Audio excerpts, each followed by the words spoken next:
अब हामीले नयाँ उज्यालोको आमेन हालेलुया जो भयो भइसक्यो जो बित्यो बितिसक्यो जो गर्यो गरिसक्यो त्यो कुरा अब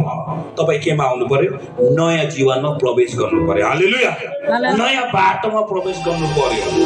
नयाँ उज्यालोको तर्फ जानु पर्यो तपाईको उज्यालो कहाँ छ खोज्नु पर्यो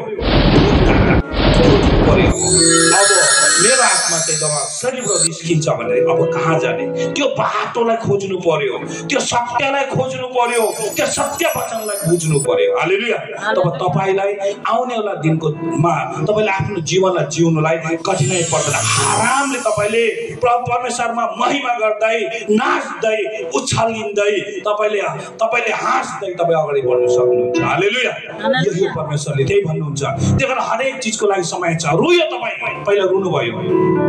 पहिलाको जब तपाई बहुत रुनु भयो तपाई गिरगिराउनु भयो तपाईलाई बुझाउने मान्छे थिएन तपाईलाई सम्झाउने मान्छे थिएन तपाईलाई भन्ने मान्छे थिएन हालेलुया हालेलुया आज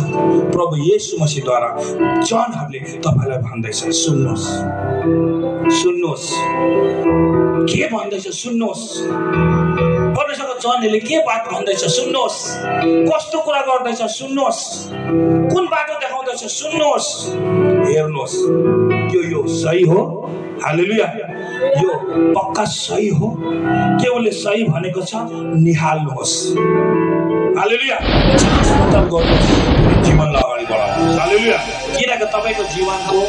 निर्देशन गर्ने तपाईको अधिकार छ हालेलुया